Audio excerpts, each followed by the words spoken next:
White Mamba and the rest of his unit in the staff living quarters. How's that going? It's a disaster, but what else can we do? We've taken away his weapons and banned him from using his nom de guerre. Apparently his real name is Eli. He must feel like we stripped him of his whole identity. We'll let things simmer down. I put a guard on him for now. Still, the question is, who is he? Where did he come from? And how has he survived? He's still not talking. No, he won't say a word about himself. But you know, it looks like he speaks English. One of the deck crew called out to him in English, and he said something back.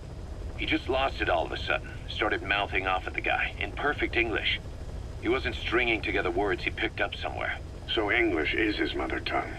He could be from the east, or the south, or maybe even further north or south. English is well established in countries all across the continent. It's rooted in Africa like a weed, or maybe parasite is the better word.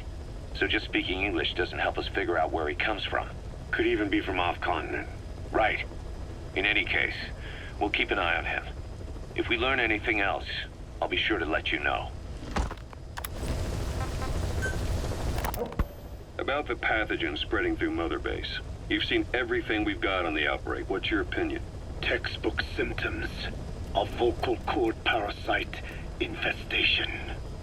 And judging from this casualty list, it is the Kikongo strain, meaning a breed of parasite that triggers symptoms upon detecting pronunciation specific to Kikongo.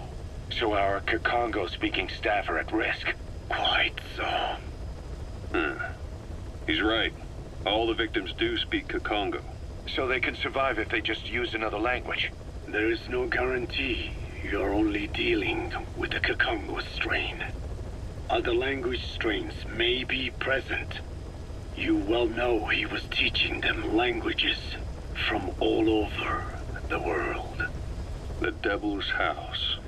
Nzoya Badia Bulu. There is no way to know how many strains he has at his disposal. So how do we keep them from becoming symptomatic? You mentioned using microbes. Use this.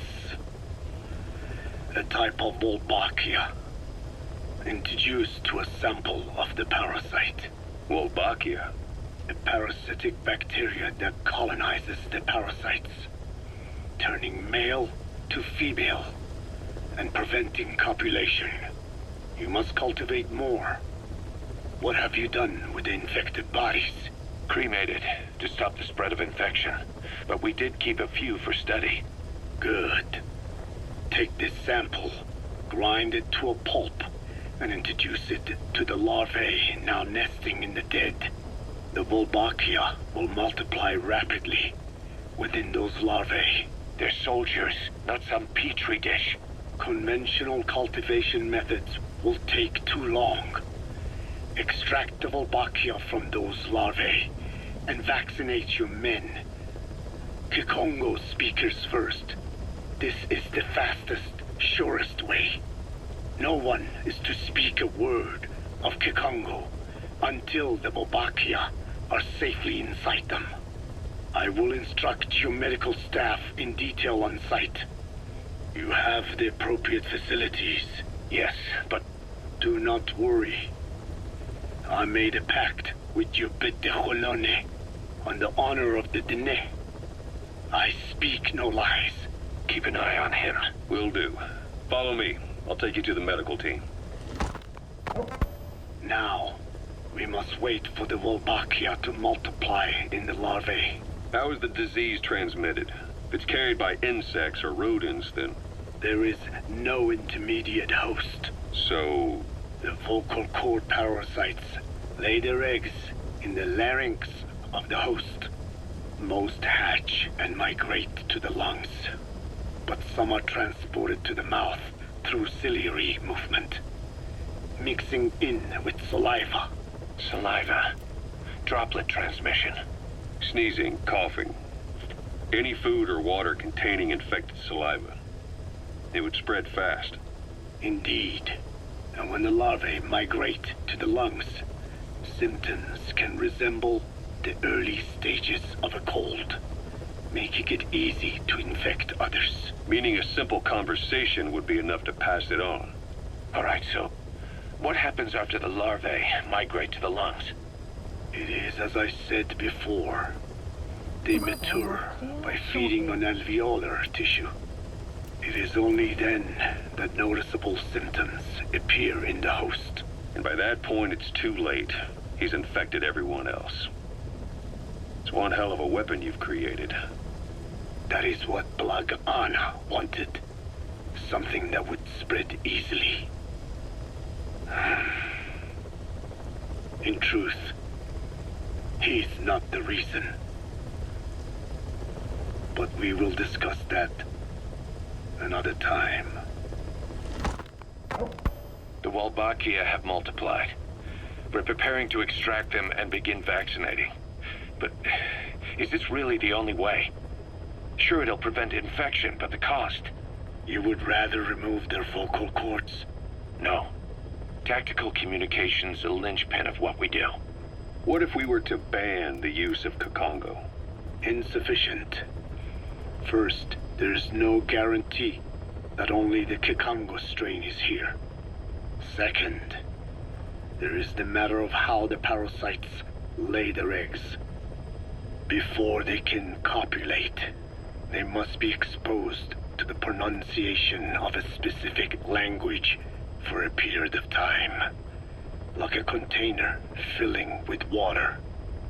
But the duration between when the container is full and when the copulation actually begins varies from case to case.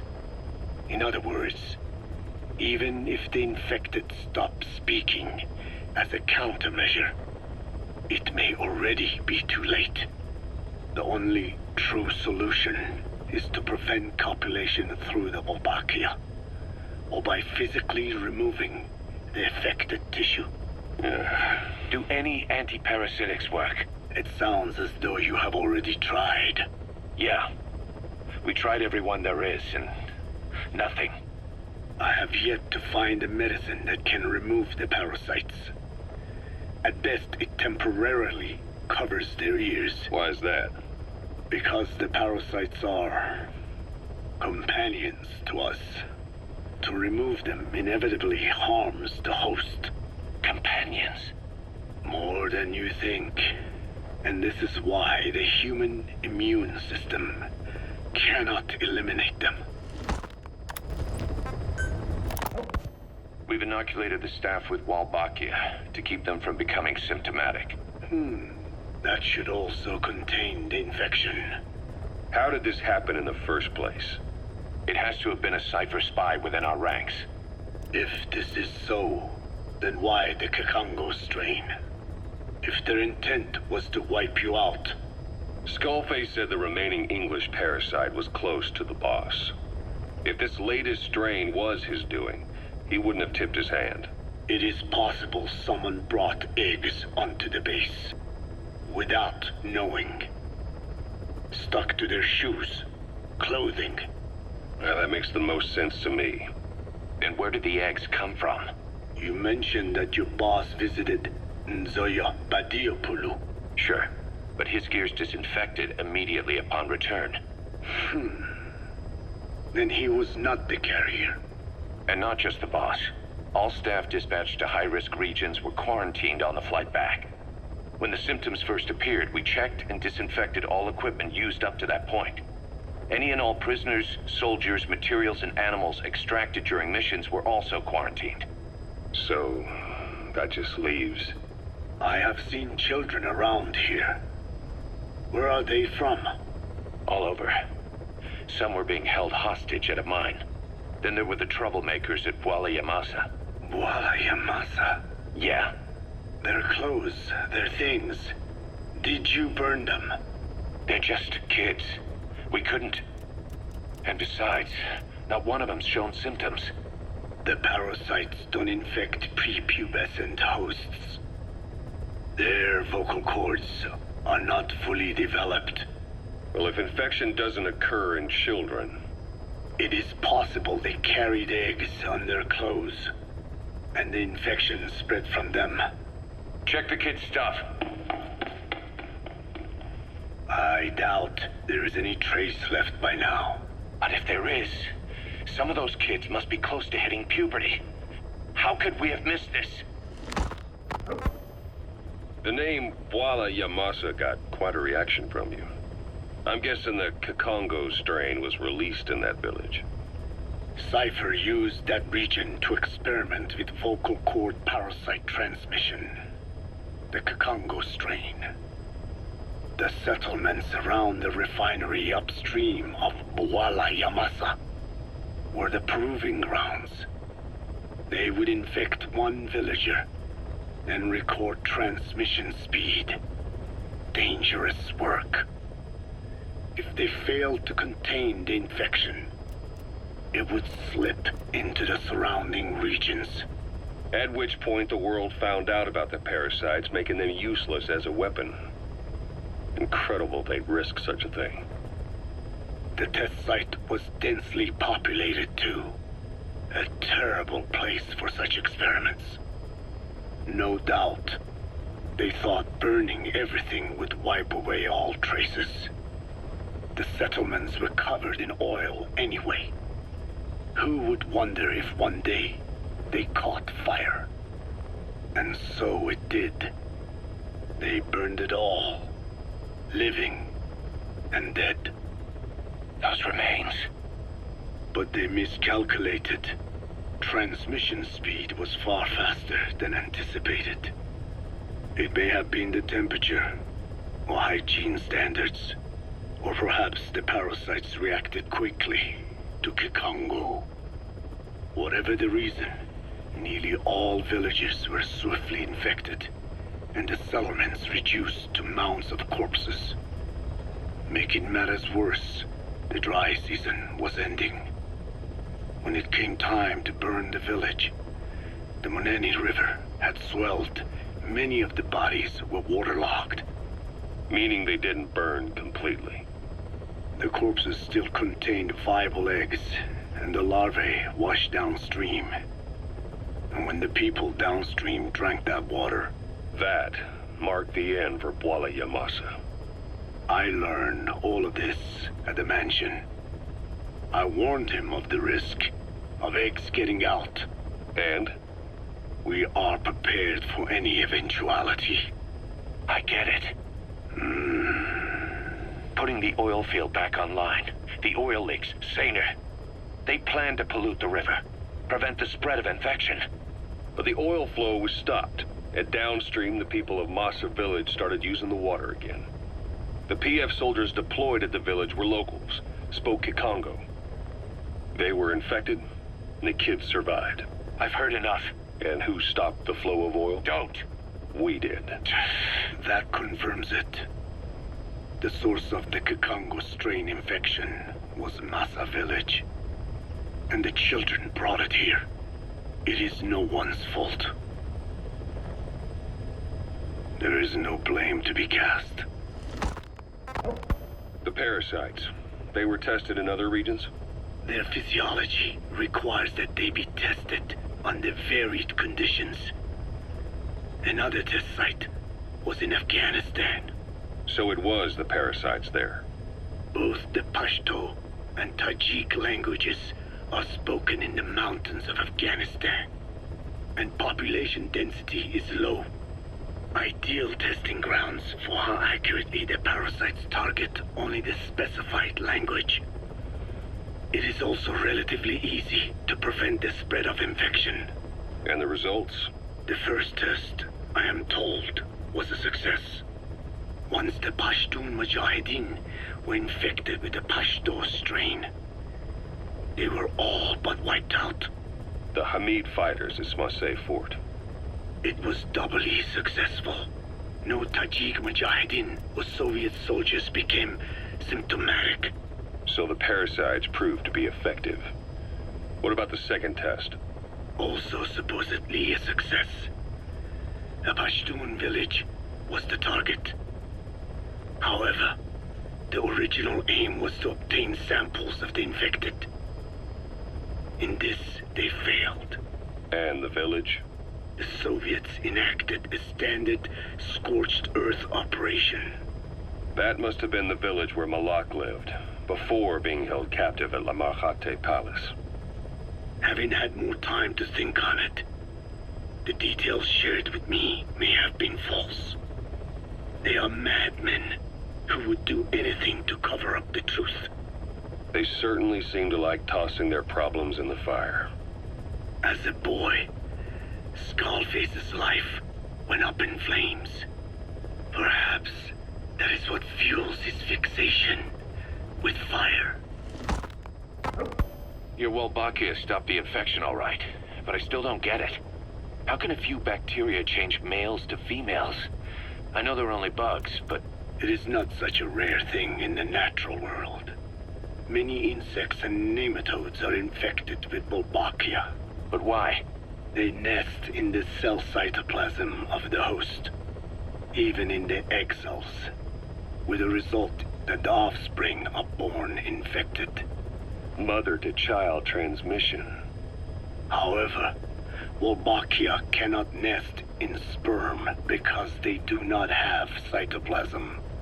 So even a successful infection of a male ends after a single generation. This means the Wolbachia must resort to maximizing the population of infected females. Sounds like an ethnic cleansing campaign on a tiny scale. Gender change from male to female is their survival tactic. So more females means more Wolbachia carriers, so it can keep thriving in the following generations. But the parasites in a human host are supposed to be a mating pair. If there's no male, there'll be no offspring at all. It's killing itself. Slow down. This tactic is intended for environments where a single male can copulate with multiple females.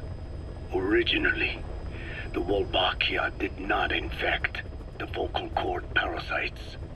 I created a mutated strain, modifying the Wolbachia so that it could infect monogamous pairs.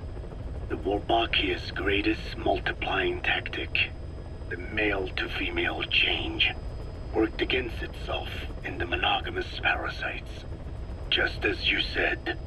Then I performed repeated selection of Wolbachia strains until I achieved 100% certainty of male-to-female conversion. Creating female-female pairs, unable to reproduce. And you say the Wolbachia affects the host of the host, that is, us, cutting off our means to reproduce? It is almost certain. Of course, we will not turn female. After all, mammals possess no natural gender-changing function. But some Wolbachia strains can cause cytoplasmic incompatibility in the host. Is that some cell deformity? Put simply, it means the altered sperm of infected males kill the female's egg on contact. And that's happened to us? Yes. And yet, what occurs in humans is not just simple CI. To date, there are no cases of Wolbachia affecting humans. The fact that this strain causes this effect, is it the vocal cord parasite's affinity with humans? I do not know enough to say for sure. So the parasite warps the host. Reminds me of what Skullface said. It is the way of all organisms to create their own optimal environment. Just look at you and this base. Organisms that cannot do this are doomed to extinction. The difference with parasites is that their environment is another organism. That creates a connection between life and life. Parasitism, symbiosis, or death. In this way, the host too is challenged to adapt. So what were they doing at Nzoya Badia, Baloo? That facility with all the people laid out in rows? The abandoned factory Shabani was held in. It is precisely as you guessed. Black Anna was coding languages into the vocal cord parasites. They infected the subjects with the parasites, then made an incision in the throat to expose the vocal cords. That allowed them to play recordings of a desired language directly to the parasites. And the parasites learn the languages that way. That's some teaching method. I just don't get how a bunch of bugs had the brain power for it. They don't. Do not judge them by human standards. They do not learn as a function of intellect. Then how do they do it? What language the parasites react to is coded into their genes. You could expose the Japanese strain to English for years, and it would never learn the language and react to it. The pronunciation, rhythm, and structure are different. But what about, say, Spanish and Portuguese? Linguistically, the two are very close. Yeah, they're both Ibero-Romance languages. Even so, a Spanish language mating pair exposed to Portuguese will not copulate. Only when they hear Spanish. Only then. And the majority of their offspring will be the same. So it's a literal case of a mother tongue. But if that's so, I don't see how the different strains can be created in the first place. Well, among the many thousands of offspring, there may be just a few that react to Portuguese. You're talking about mutations. Correct. Playing the tapes helps to identify the mutant strains. Those specimens are then isolated and bred with one another.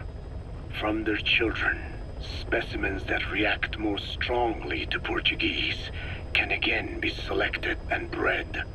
Repeating this process creates a strain that reacts solely to Portuguese and never to Spanish. Mutation and selection. No different to breeding roses. So you kept increasing the change over the generations, adapting them to languages from all over the world. Must have taken a hell of a lot of patience. More like patience. Just how many died for this? There's something I still don't get. In order to tell which larvae will react to Portuguese, you'd have to let them develop and then see which copulate. That means you'd need tens of thousands of guinea pigs. There's no way you could do that in a facility that small. For normal selective breeding methods, you would be right. But there is a more effective selection method when training the vocal cord parasites. Go on. It is not only when mating that the parasites listen for language. Shortly before hatching, larvae display markedly increased activity in reaction to particular language. The active eggs can be identified under a black light, so the eggs that react to Portuguese are selectively placed in the throats of subjects. So you see, narrowing down strains that react to the target language is an effective process. Though I'm sure that even so, many lost their lives to create the various strains. Taken against their will into that dungeon. There are two reasons for playing the tapes for the parasites. One, to isolate the eggs that respond to the target language. And two, to cause the specimens raised from the selected eggs to mate. I get how the system works. But why do they respond to language before they even hatch? It's not like they can mate from inside an egg. It is because the larvae learn the language before hatching. You mentioned that what language the parasites respond to is hard-coded into their genes, and that they don't have the brain power to actually learn a language. But then you say that the larvae at Nzoia Badia Bulu were learning the languages in the egg. Your story doesn't add up. Your country is home to a unique songbird. The Japanese bush warbler. Sure, what of it? What a beautiful call it has. But no bush warbler can sing it perfectly at the start. As chicks, they can barely chirp at all. They must learn from their parents and other adult birds. Only then can they sing properly and attract females.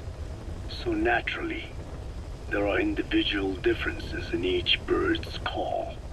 Though they start on the same footing, each bird is influenced by its teachers.